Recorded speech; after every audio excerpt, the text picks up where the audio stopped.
All seriousness aside, I mean, all seriousness. Is that the way to say that? All jokes aside, let's get serious. Anna Bright, we saw the explosion, 1.23 million. Next year, Anna Lee's going to be a free agent. How much is she going to go for? That's what they bought that draft spot for, right? That's not what those players actually making. You can just buy a championship. You can. This year, you can sub in your bench players during your match, and then you also have players that you can sub in during the Dream Breaker, a.k.a. your singles specialist. A new emphasis on what players we're getting taken in this year's draft. Oh. Welcome back to the Southern Pickleball Podcast. As always, I'm everyone's favorite 4-4 duper Corin Dujinsky and officially Jeannie Bouchard's #1 fan. Today we're diving into the 2026 MLP draft. The picks are in and the tiers have been formed. And the big question is pretty simple. Can anyone catch the Fives or the St. Louis Shock? Joining me as always is Mark Spackman, the co-founder of Southern Pickleball and the co-host of the Southern Pickleball Podcast. Glad to be here. You are quite the expert in the team stuff, but we'll get to that in a bit. We also have today our true expert in the pro pickleball world, Zach Deutsch, our pro pickleball correspondent. Zach, how you doing today? Doing good. Ready to talk about Major League Pickleball. Perfect. Well, you're the man, because if there is a storyline in the pro game, Zach is already 3 steps ahead of it. Zach, tell us a little bit about this draft. Yeah, so crazy draft. The way that it worked is that all of the GMs and the owners were in basically a Skype chat room, and there was a bidding process, and the starting bid in the first round for the starters was started at 10,000 and then incrementally went up. Every team had to have their 1 through 4 starters drafted first before other teams could draft their 2 bench players. And for those of you that watched or read anything pickleball, you saw that Anna Bright and Georgia Johnson went for a combined $2.2 million, just the first 2 picks. And then nobody else after that went over 200,000. But question about the salaries there, Zach. I mean, you say they went for that, that's what they bought that draft spot for, right? That's not what those players are actually making, or how does that work? Right, yeah. So the teams bid for the spot to draft, and then they have to pay the teams pay Major League Pickleball that fee every year that they have the player on their roster to keep that player. Is that not a crazy system, though, Corin? I mean, that you bizarre. buy your draft. Imagine so the LA Dodgers in baseball. They would have the first 15 picks in the draft every year. Every single year. Or in I don't know, let's say like the Steelers or something, they just buy Fernando Mendoza, and all of a sudden they're like Super Bowl contenders right away. It's crazy. So you can just buy a championship. You can. Bizarre. In MLP, you definitely can buy a championship. But some of our people may not know even the team. So the team, 6 players, 3, even though they play 4, they draft 6. That's a new thing that they got reserves as of last year or this year? Yeah, so Premier last year had 6 players. So you have 3 men, 3 women. 2 men are designated as starters, 2 women are designated as starters.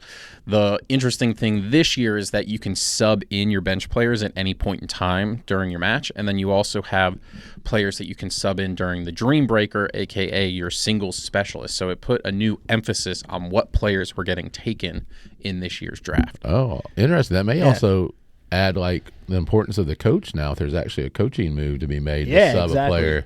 Yeah, there's like some actual strategy. Let's get into it, because I think there's going to be a couple of names in there that are single specialists, but also that are interesting. So let's go through the top 20. #1, the St. Louis Shock, as you mentioned, Anna Bright. Yeah, I mean, #2 overall woman in pickleball, 1.2 million. If you saw, Anna Bright put out a reaction video on her Instagram of her watching the bidding process as each team bid. She thought that she was going to New Jersey, then she thought she was going back to St. Louis, and then she thought that she was going to Columbus. I mean, Columbus, who won last year, they were big players for her too, and then Texas was bidding, and so this is really like a fantasy football auction draft when it comes down to it. A little bit, yeah. Yeah. I mean, and the thing is you could clearly tell who the top teams were, the ones that knew that buying that spot was going to make the difference. And, I mean, ultimately, St. Louis went out. They were not going to lose out on Anna Bright. And the Chaffetz family, who own the St. Louis Shock, I mean, they're billionaires. And I don't think $1.23 million a year is really going to be anything that hurts them too much. That's true. So, but real quick, because I think people maybe got confused. I was confused myself because each team had to drop a player. And so I think the question was, why drop Anna Bright and why not drop Kate Fahey? Because Kate Fahey might have cost you a little bit less. You're definitely losing less. No offense to Kate Fahey. She's a great player, but, I mean, especially compared to Anna Bright. So why would they have dropped Anna Bright? Well, a little bit of the thought process is that women in pickleball are going to be a lot more of a hot commodity than the men are. There's less good women that can really make or break a team compared to the men.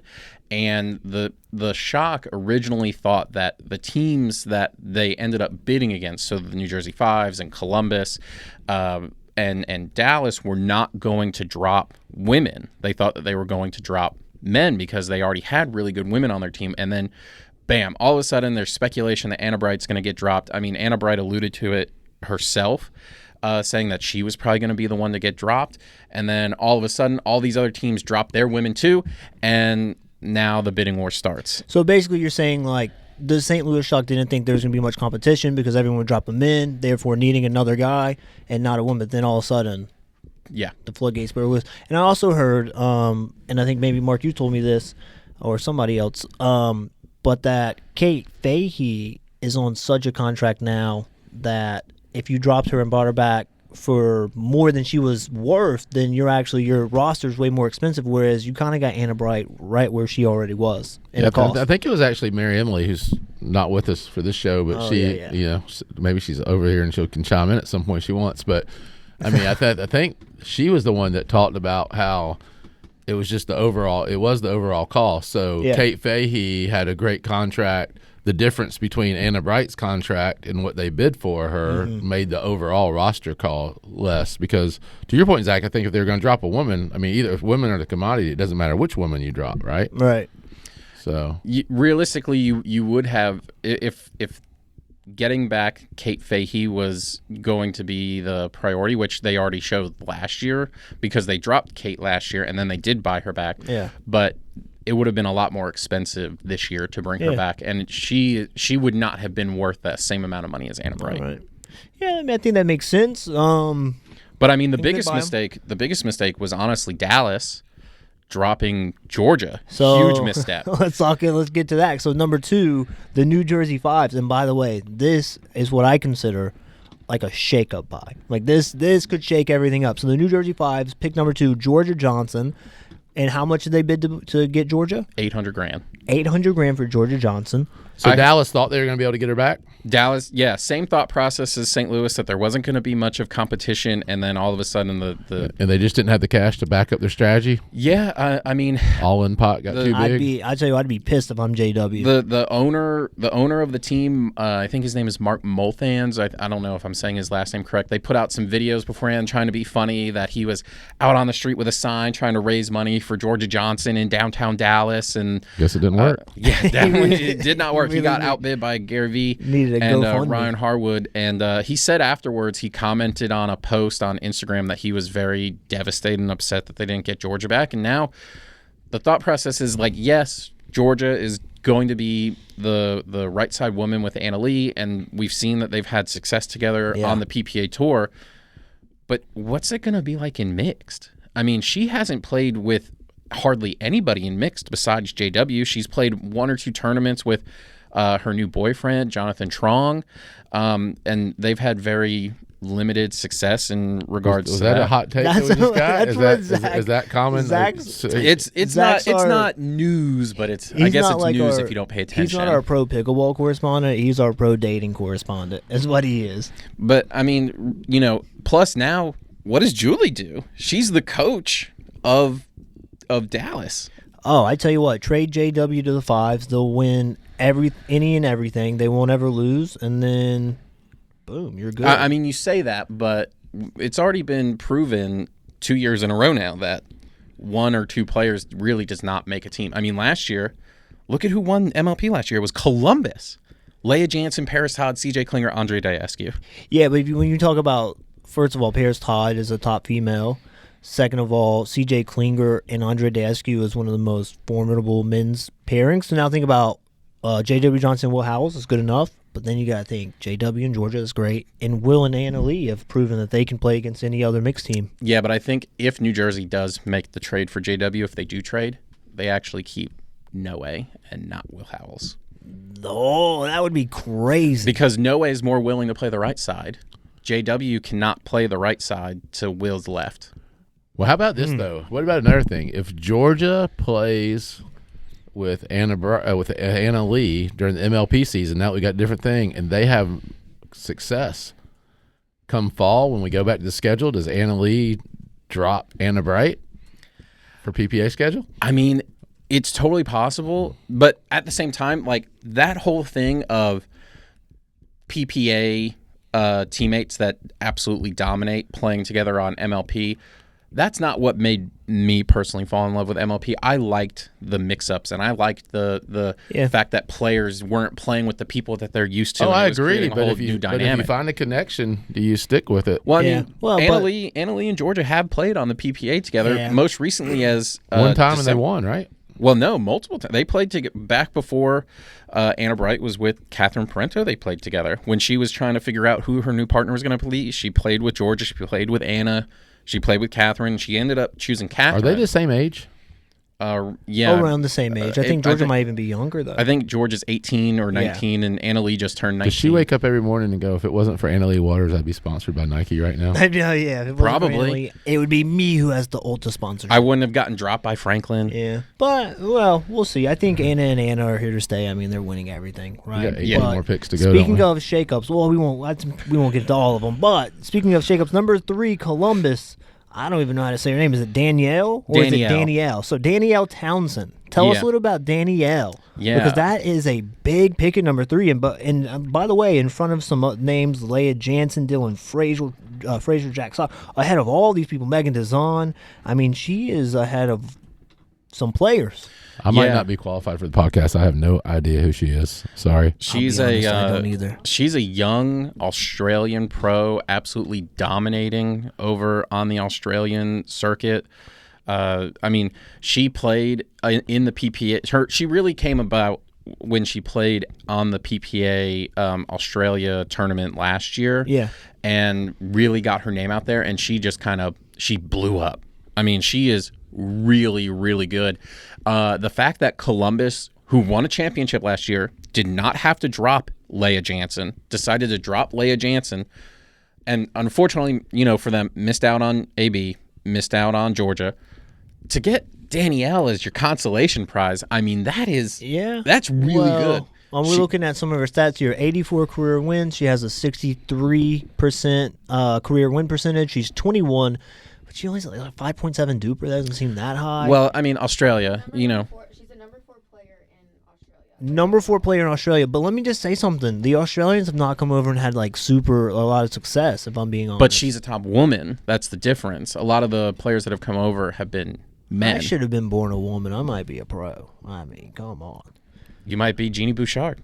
She's the number 1. Shout out Jeannie Bouchard. You could have been on the bouncers. We'll talk about that later. Number 1 mixed doubles. All right, so good for Danni-Elle. I hope it works out for her. Seems like a high floor.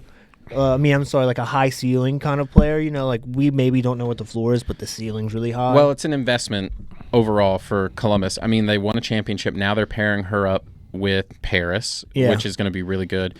There were some rumors flying around last year that Paris and Leah had a little bit of a dropping off with each other, and I can see that. didn't really know where they were going to stand. Yeah. So Columbus made a move and invested in Danni-Elle, and I wish her the best of luck playing with. Yeah, I'm pretty sure she's probably going to play with CJ. Yeah, I think that makes sense. Yeah, all right. Shout out to her. Speaking of, who she replaced in was the number 4 draft pick, who was drafted to Texas, Leah Jansen. I don't think we got to do much about that one. I mean, that makes sense. She just said that she has a giant chip on her shoulder. She was on the PPA broadcast, said that she was really pissed off at Columbus for dropping her, and she's going to go in with some attitude. Well, I mean, even more attitude than what she normally does. I love Leah Jansen, but when is she not pissed off? Yep. And then we have picks 5 and 6. That Chicago had picks 5 and 6. They got. They bought picks. They bought 5 and 6. Yeah. Well, let me tell you something. That is crazy. So they got Mari Humberg, and they got Jamie Way. Yeah, Jamie Way. Apologies. They already, they traded for Zane. They Chicago lost pretty much 75% of its roster because James Ignatowicz, Vivian Glausman got suspended or terminated from the UPA. So they're gone. Yeah. And so they traded for Zane Navratil. They got Hunter Johnson from the Mad Drops by trading away Max Freeman. And so now they have Zane, Hunter Johnson, Mari, and Jamie. Seems like a great mid-tier team. Well, Jamie and Mari have been playing on PPA tour together the past couple of tournaments. They've had some pretty decent success. All right, yeah. In an MLP format, who knows? But I mean, they're a pretty decent team together. Sounds like they can teach some great clinics, but I don't see them doing championship. Some really good clinics, yeah. Yeah. Very, very mid kind of team. Realistically, you have one player in Hunter, obviously best men's singles player in the world right now. Mari is definitely a top 10 female in singles, but then the rest of the roster is a little bit of a question mark. Yeah, that's fair. All right, so let's move now to number 7. By the way, maybe the best value pick in the whole draft. I don't know. I mean, maybe in the deeper round there's some pretty good value, but Dylan Frazier at 7. I mean, I think people forgot about this guy. He was like, the reason why Dylan Frazier went so low is because these first 6 picks, those teams had to pick women. That makes sense. Their men's slots were already taken up. And so everybody was fighting for the women. And then Brooklyn, they traded away Deckel to Palm Beach. They kept Riley Newman, which is a little bit of a choice, in my opinion, in this day and age. But they ended up drafting Dylan Frazier. And, we'll see what that pairing looks like between Dylan and Riley. I mean, that guy's awesome. That's one of the only kind of built by pickleball for pickleball guys, you know? I mean, that guy is pickleball. Yeah, He's no tennis, no ping pong. Good value. At some point, they're going to have to make this, for this to be long-term sustainable and fan-friendly, they have to make the draft easier. Like, worst team picks first, second worst team picks second. Well, it's kind of a formula that's worked for a lot of pro leagues out there. Just an idea. I think part of the thing that has to change with the draft is that there has to be a salary floor and there has to be a salary cap. Because you can clearly see the teams that have no interest in winning, and you can clearly see the teams that do have an interest in winning. 100%. That's true. Yeah. Well, you're our pro pickleball correspondent, but you just lost the union rep job with the salary cap. Look, when the Carolina Hogs have a team salary of $16,000 and the Shock have a team salary of $1.58 million, it's a little different. Yeah. Where is Carolina going to be competitive at all? I don't know. They might as well draft me. I'm sorry. I'm sorry, Ava. I know you're on the Hogs and everything like that, Ava Ignatowicz, but I mean, I don't see it. I just don't know. Yeah. So let's move on from probably the best value pick to maybe the worst value pick. Yeah. And that is number 8, Orlando Jack Sock. I mean, I'm tired of him. I think he's exciting for 2 games a tournament.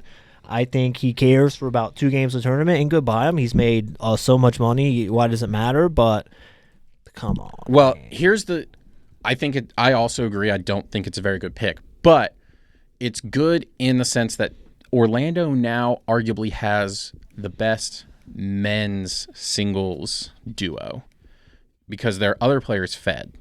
That is good, yeah. So they have Fed, they have Jack. Dream Breakers, they're going to be really scary. You got to get there first. Well, that's true, but the other player that Orlando has is Lacey Schneeman, who recently partnered with Jack in at the most recent PPA, and they beat Georgia and JW to reach the quarterfinals before they ended up getting bounced from that.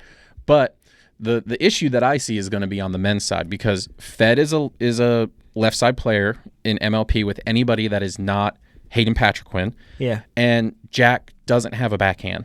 So what are you gonna do? That's fair. You're not gonna put Fed on the right with Jack Sock playing the left. I just think if you're not one of the top 2 teams right now, it's not about building a roster to win. It's about building what's marketable. So I think Jack Sock at number 8, Tyson McGuffin at number 12 is a steal if you're going to try to have one of the most recognizable names in the game, marketing your team. Clinics. Well, and he got drafted to Palm Beach, which is the newest MLP team. Yeah, so, I mean, hey, I know I'm not going to win because I don't have the top people, and nor can I afford to do it. So let's try to make something that's marketable that can market my franchise. at least I can stay in business, you know. The Orlando unlike Squeeze some teams from Nashville, and I think that if you were to ask anybody who has any knowledge of MLP, they would say that the Orlando Squeeze are probably the most marketable team. They have the best mascot. Yeah, they have great colors. I've been to a few MLP events over the past couple of years, and by far the most stuff I see is always Squeeze. Squeeze. Yeah. I tell you what, you guys make this way too easy though, because let's now go to number 9. So let's say we went from most marketable. So now, I don't know, but like least marketable, because I'll be honest with you, excuse my ignorance. Number 9, Utah picked Tama Shimabukuro. Who is that? He's come onto the pickleball scene. I thought it was a woman. Nope, it's a man. Sorry, Tama. He's Japanese. Yeah, Japanese. So we're going for the overseas marketing, getting ahead. Why not? But why not bring back Guangdong? But they should have got that. But also, how come they didn't draft Yuta or whatever? Yuta's pretty good. Pretty good. Yuta was already on a team. Yuta was already on a team. Okay. Tama technically has residency in Hawaii. Yeah. This kid's young. Yeah, he's 15. Sorry, Tom. All right. Makes more sense. Makes more sense. Can we just highlight this stuff and get the bouncers get bored? Yeah, all right. I mean, there's somewhere in here. Didn't we have like a 14-year-old get picked? I saw some of it. Number 10. We got number 10, Jonathan Truong. That's the Phoenix Flames. Number 11, SoCal. Megan Dizon. Number 12, really good pick. Tyson McGuffin, again, great pick. Picks 13 and 14 go to SoCal also. Kaylin Campbell and Armin Bhatia. Number 15, California, Kiora Kunamoto. By the way, if you want to talk about singles and getting to Dream Breakers, that is an absolute great pick at 15. Absolutely been taken over. Oh, my goodness. She is awesome. Okay. She is really good. Number 16, Phoenix, Camden Chafin. Is that the young kid? I think I saw a video. He's like 14 of him, or 15. Yeah, he beat Fed in Minneapolis and took Chris Hayworth to 3. Yeah, that's right. Yeah, so another really good pick. I mean, there is some value down here. Now, is he one of their top 2 men, or is he the number 3 guy? He's going to be one of their top 2. Really? Yeah. Okay.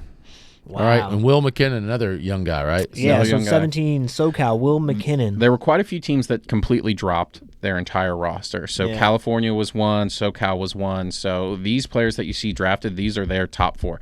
Anybody that was drafted in the top 29 picks, they are technically, by rule, considered starters for their team. Okay. Whether they start or not is completely up to the team, but they are considered starters. MLP, I've been your biggest hater. Fix the draft. Fix everything. We need a MLP for dummies book. Like, what is this? All right. Number 18, Bay Area. Big yellow books. Number 18, Bay Area, Lin Yang. Number 19, Dallas, Callie Smith. I didn't even know she still played pickleball. Number 20, Atlanta Bouncers. And this is where we'll kind of lead into after this. Daria Walzak. Now, we're going to get into the Bouncers. Before we get into the Bouncers, if you like MLP, I think Mark has something for you. If you like playing MLP. This is where I read the thing? This is where you read the thing. If this MLP draft talk excites you, imagine bringing a team format to your town. Southern Pickleball team leagues are launching soon. Draft nights, rivalries, playoffs. Rivalries, that's a tough word. Reach out to info@southernpickleball.com if you'd like information on Southern Pickleball team leagues. Yes, bring to your city or your facility. And if you've never played like team events, team leagues, anything like that, it really is a great time. You're sitting there on the sideline, you're cheering. It's good, It's much better to play team sports than individual sports. Yeah, 100%. Show up, bring a little grill, some charcoal, cook some burgers. Well, unless the facility's indoors, but yes. Cook in the parking lot. Tailgate a pickleball event. Serious note, I mean, the Southern Pickleball team leagues are going to be amazing. Yes. So you need to get, we got some starting in April, so reach out, info@Southern Pickleball. Yes. But I want to talk Atlanta Bouncers. Yeah, Atlanta Bouncers. So I have been maybe one of, I guess I say this about a lot of things. Maybe I'm just a hater, but I've maybe been one of Leanne's, not biggest haters, but, I like to question. You've been a hater. I think the Bouncers sucked. I think the Bouncers maybe got a little bit better. Well, 2 years ago they didn't suck because they won Challenger, but then they had to take that roster. This wasn't their choice to be in Challenger at the time. They were in Challenger. They won Challenger. Then they got bumped up to Premier with the roster that they had before. Leanne had to basically because So remember, this podcast is going all across the world. So we're talking about Leanne Rykoff. Is that Leanne Rykoff, yes. GM of the Bouncers. GM of the Atlanta Bouncers. Just keep in mind that, before this team year. owned by Anheuser-Busch, too. Yep.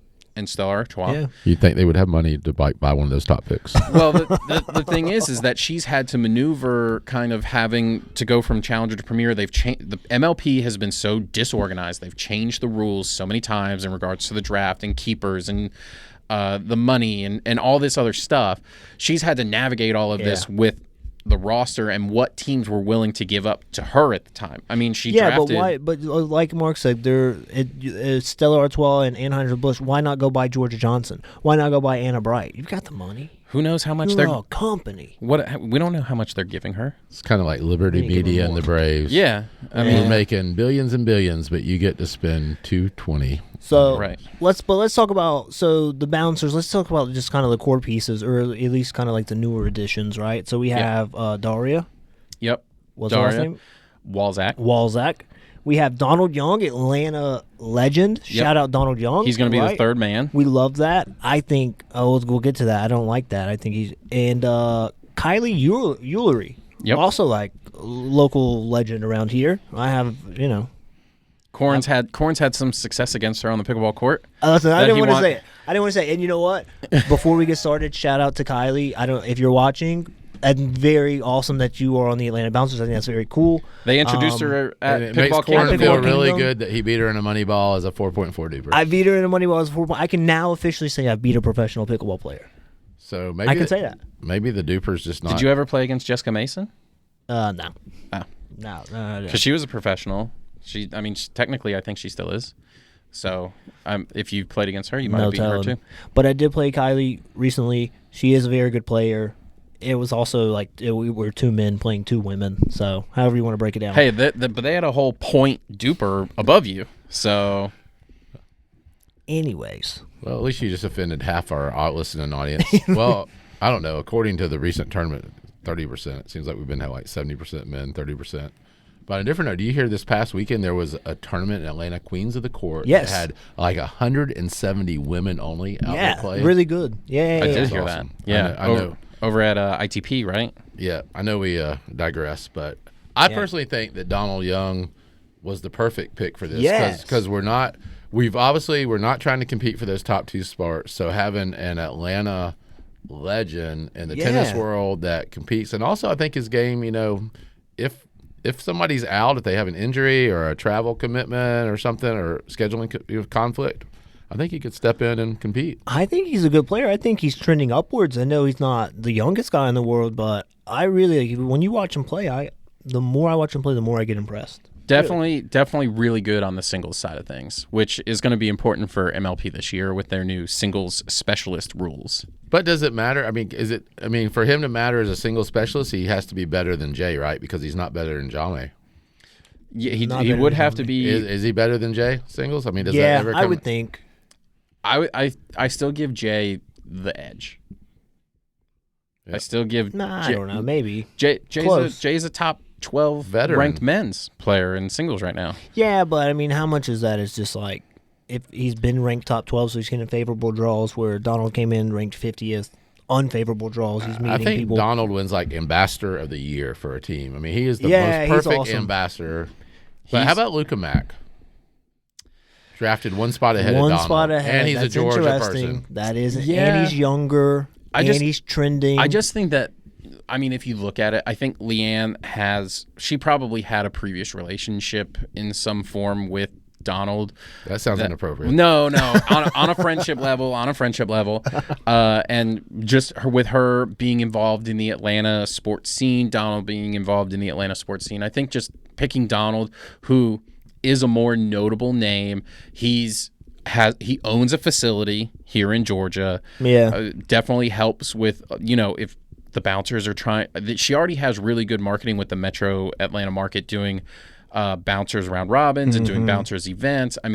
They're doing stuff at Atlanta Pickleball Center. They're doing stuff at Pickleball Kingdom. They're doing stuff all over the place. And if they're able to expand that into Let's Go Pickleball and then also use whatever sort of connections and marketing that Donald can bring in the Atlanta. So she's using him. That's what you're saying.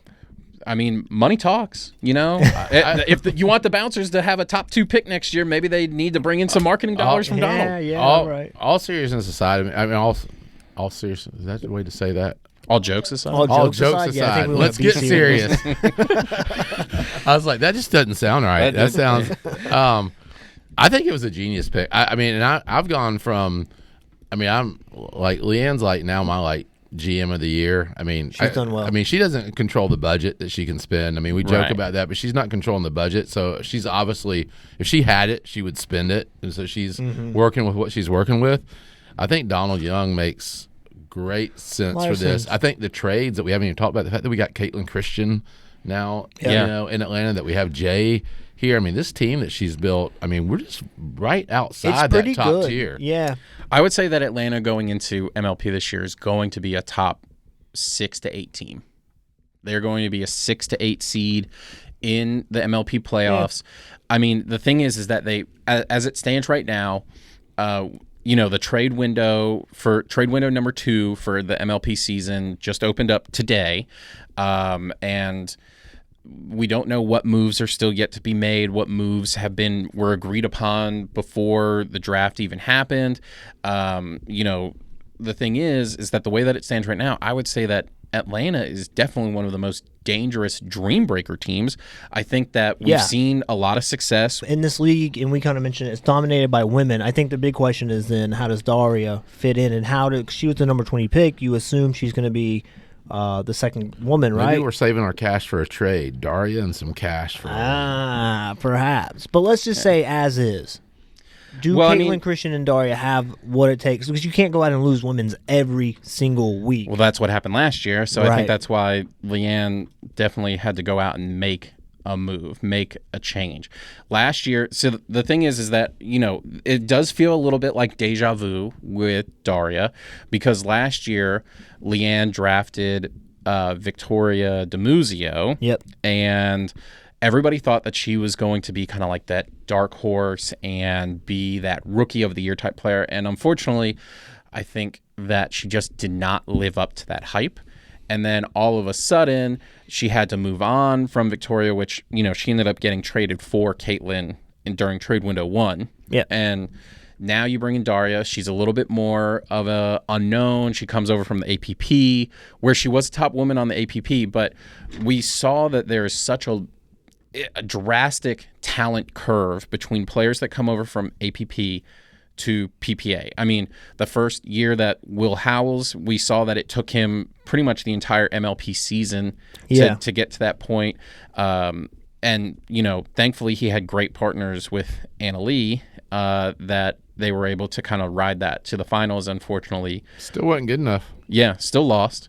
You know, so that's why it's interesting that Anna Bright and Georgia Johnson went for a combined 2.2, because we see that 1 or 2 players does not win in this league. But it'll be interesting to see how she is able to adapt over to the PPA side of things, playing against those top level pros that the PPA boasts on a week-to-week basis. But a good pick at 20. I mean, a good pick at 20.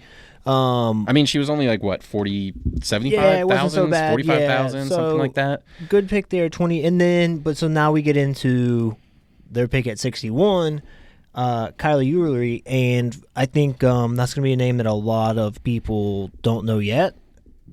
She's more kind of an Atlanta local pro, if you will. She's obviously a pro. As we mentioned, like I've played her in Moneyballs. How do you feel about the pick of her at 61? Like, do you think it was early? Do you think she should have been drafted? Well, 61's, there were only 66 picks made, so it couldn't have been too early. But, I mean, it was just more so, I think, again, I think that Leanne's thoughts going into it were that you hope that Donald and Kylie really don't have to play too much, that your core 4 are going to be healthy, that they're going to be able to play every week, that there's not going to be some sort of life event that gets in the way. This is in no way talking down about Kylie at all. It's just that we don't know what her results would look like against at that level. Right, at that level. She grinds. She's very good at keeping the ball in play. I mean, her hands are great.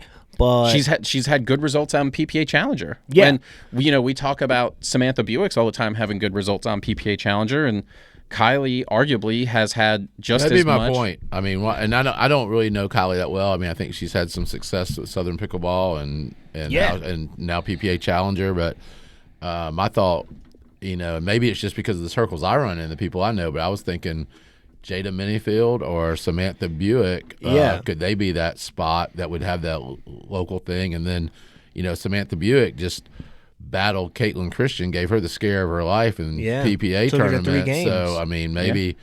As great as it would have been, unfortunately, Samantha just has not been offered that PPA contract just yet. Hopefully, that's just a mistake. Hopefully soon.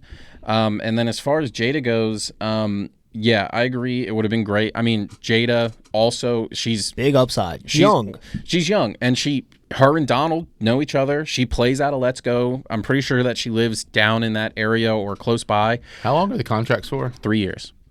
But I mean, that's one thing I wonder. Going with the younger players at a risk because the player doesn't develop in time. Where if you sign them in another sport, well, you could if they don't develop in a year, you just drop them. Yeah, but I mean, I think we're talking about if Zach's saying, and obviously this is all speculation, but you kind of hope that Donald and Kylie don't play, then maybe Jada is your pick then, because you're like, okay, maybe she won't play, but maybe she develops with these players, with some of the best players. You got Jean-May, you got Jay, you got Caitlin Christian, and even Daria, and you're like, maybe with these players she does develop into our best women's player. Maybe with these players. As much as I would have loved to have seen Jada get drafted, I was there with her at Shaw Park when she first started playing. I've seen her develop through Southern Pickleball tournaments and PPA Challengers and even PPA main draws. I mean, the 2 out of the last 3 tournaments, I think she's played against Anna Lee, Anna Bright, and Georgia and JW.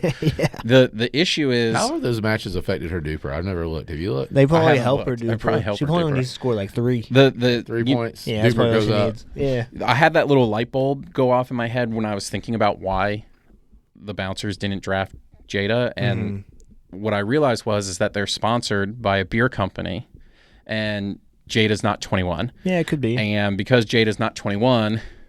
And she can't. I mean, you don't know what it would look like if a non-21-year-old is being sponsored by a beer company. And in America, I think it's kind of frowned upon a little bit. She's got one smart dad and manager too. He may have said, "Hey, we don't want this as part of our brand that she's building." Yeah, that's true. I mean, they are. Speaking of, check out our episode with Jada and her dad. I don't know, it's a few episodes back, but you guys make sure you check that one out. Yeah. And I'm just wondering, as we were talking about too, I mean, maybe Kylie is the right pick because, I mean, didn't you say she's going full-time into it now? I mean, they probably need somebody who's got a full-time commitment to go around and market it. Well, I mean, that's the thing now is that the 2 extra players now, from what I understand, is that the 2 extra players now will go with the team to these events. Now that PPA and MLP have kind of separated their seasons, it's much easier to coordinate travel. It's much easier to kind of figure out scheduling.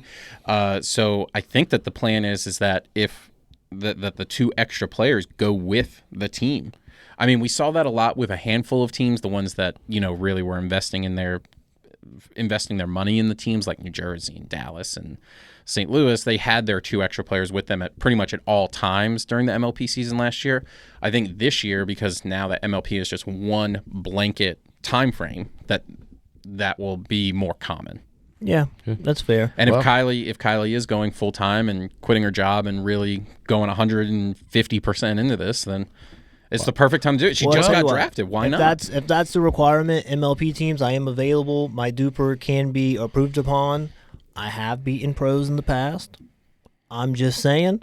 And I can travel. A little foreshadowing. Maybe you get some of those do some duper reset and. Yeah, we'll talk about that one later. But I was thinking, I'm looking at Samantha Buick, who we're talking about, been on the podcast. Jada Minifield, been on the podcast. Yep. Donald Young, been on the podcast. Kylie's turn. Kylie is now full-time, should have time to come. That's true. Yep. Kylie, invitation, come introduce yourself. Come on our podcast. Yeah, come tell the rest of the Southern Pickleball fans and everybody let's learn about you. Yeah. how to grind it out and get to this level. 100%. Congratulations to her. Yeah. Yeah, awesome. So I want to kind of switch gears here from the Atlanta Bouncers back just to the overall MLP. But really, Leanne, if you're out there watching, awesome job. We have a great team this year. Such a suck up. I'll start watching. I'm going to start wearing the hat that you gave me. I'm proud to wear it. Call me fair weather if you want. Fair weather. It's all right. You did. It's been good. So the two teams to beat, New Jersey, St. Louis. Yeah, no doubt. No doubt about it. But can anybody compete? Are there any rosters out there that you think can compete with those two? The Mad Drops. All right. I mean that the Mad Drops who's is on that team? Catherine Parento, Jade Kawamoto. Yeah. I mean Catherine and Jade are still top 8 women in Good pickleball. team. Who are the guys? Ben Johns and Max Freeman. I mean, Max Freeman's a good player. He's man. a lefty. Yeah. And I don't know if Ben has – I don't know how much experience Ben has. I mean, I'm sure he's played with plenty of lefties during his time in pickleball, but on a competitive level, I mean, he's always played with Colin. He went from Colin to Gabe. Yeah. I mean, he hasn't But really – I think with somebody who He's plays such a that team big – guy. Well, I think it's somebody that Yeah. plays that. I think when you play that big left, I don't think it matters. It's like forehands in the middle. No, it's my forehand. I'm Ben Johns. I'm taking that ball. I don't think it matters to a guy like that. I do think that Palm Beach is going to be an interesting team. I don't know if they're 100% going to compete, but they did, their first signing was Sophia Suing, who is she was the number 1 APP woman. Mm-hmm. She's winning triple crowns on the APP. Maybe not. You can't compare it to Which Anna means Lee. nothing, but that's all right. They traded for Tina Pisnick. They traded for Deckel Bar, and then they drafted Tyson. I mean, Deckel and Tyson together have been. Deckel and Zach, Tyson I know can you're be the some pro teams, pickleball correspondent, but they are not competing. That sounded like a. I mean, they're horrible- not. I was like, They don't come even on. beat Atlanta. Come on, we're damaging our credibility here. Give us a team that really you think has a chance. I mean, Columbus still is a top level team. Yeah, with Paris, that's fair. Danni-Elle, Andre, and CJ. Andre and CJ may be I'd have to go through and look, but they might be the best men's duo in MLP. Realistically speaking. No. I mean, you still got St. Louis with Hayden and Gabe. Oh yeah, that was pretty good. Yeah. But that's probably a pretty close match. I mean, there. yeah, I think so. Andre Descu, like at one point was being talked about as maybe the best men's player in the world. You still got Dallas, who won 2024 MLP with JW and Augie. I'm not an Augie fan. I mean, I'm not either, but they still won. I mean, Brooklyn's going to be an interesting team this year. They're probably going to finish top 8. Rachel Rohrbacher, Jackie Kawamoto, Riley Newman, Dylan Frazier. The thing is not to put too much emphasis with the teams where they are right now. We have, again, trade window number 2 just opened up. We have no idea what the final roster going into the very first event is going to be. There's been rumblings in the pickleball world that none of these teams are final, that there were a lot of handshake deals made prior to the MLP draft. The deals were made and not announced because teams had to draft certain players to fulfill the deals. Yeah. Like the Lane Sleeth, I know right now it says that she is currently on the California Black Bears. It was announced during trade window 1 before the draft that she was getting traded to Texas. But she's still on California right now because Texas didn't have any women to trade for Lane Sleeth. So that trade is going to be finalized here soon. There's going to be somebody from Texas going to California probably with money. So that's just one example of a deal that has been made prior to the draft. So all right. The thing I'm excited about, the Bouncers have a good enough team that they might be able to pull off the upset. They might, and I tell you what, I mean, with just like one more, if they made some kind of splash move, I mean, they're right there with the best of teams. I think, obviously, the MLP still runs through the women. I mean, if your women aren't up to snuff, then might as well not show up. The last thing that I'll say in regards to I find that hard to believe. No, unless you guys ask me another question. But the last thing I'm going to say in regards to MLP, question. it's going to be really interesting to see if the rules change again going into next year because, we saw the explosion with Anna Lee Anna Bright, $1.23 million. Next year, Anna Lee's going to be a free agent. So how much is she going to go for, realistically? You know what? I bet This is gonna be crazy. I bet it's not that much more. I bet it's not that much more. I mean, there's going to be a lot of interesting names that are going to be free agents next season, and obviously Annalise going to be at the top of the list. I mean, I wouldn't be. Depending on, I mean, it really depends on what rules are made right before the keepers. The rules are going to change. But at what point do the owners just go together and say, "Hey, we're just not going to pay the league office"? Yeah, that. I mean, the other thing is like, why are players are switching too much? Like, I want to have a favorite team. I want my quarterback to be on that team for 10 years. That's an idea. What if MLP decides that the rule is that now you get one keeper, your one quote unquote franchise player that you keep forever unless you decide to get rid of them, and then you redraft every year 3 starters. I don't know. I think you should keep your whole team. I think they should blow it up and restart, and they should just do like how the NBA does, like pickleball, and that's the number 1 pick, and you get Annalise Waters, and then you high-five each other. Redraft every year? No, just one redraft, and then that's your team. And they sign contracts, 5 years, 10 years, whatever. I think it should be like other sports leagues. And then you get exclusive rights to re-sign your free agent. So if Annalise Waters is a free agent, you get exclusive rights to sign her back to a 3-year. I think the only reason that doesn't work yet, and I know we got to go here soon, but I think the reason that doesn't work yet is because of you don't have the new talent coming into the game yet like you do in the other sports. You don't have college football that's feeding the NFL. You don't have the baseball pro. So you have to let everybody keep all the players, you have to have the new talent coming into the game, or it just becomes stale and stagnant. Well, with all the supposed rumors of APP having struggles, why not make them the minor league and turn the PPA into the major league? Well, good luck convincing APP of that, but yeah, thought that would work for years, but yeah, well, you would think. But MLP, they'll get it figured out.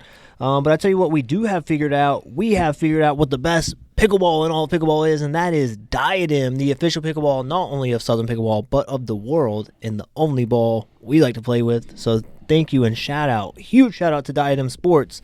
So just to end, Atlanta Bouncers on the comeback trail, on the come up. Top 18 shout out for sure. Bouncers. Yeah, thumbs up. Anna Bright was bought for over $1 million a year, which, by the way, is not paid to her. It's paid to the league. Crazy? You tell us. Let us know in the comments. Yeah. Georgia Johnson went for just under $1 million also to the league. Crazy. But I think the biggest thing here, Atlanta Bouncers are back, baby. I expect you to be wearing the Atlanta Bouncers hat in the next time that you... it's in the closet somewhere. I have the old one, though. I need to get a new one. Leanne, if you're out there, I need a new one. I'll wear it this time. I wore that. I actually did wear the other one. If Leanne can find a way to make some Atlanta Bouncer stuff in my size, I'll wear it every day.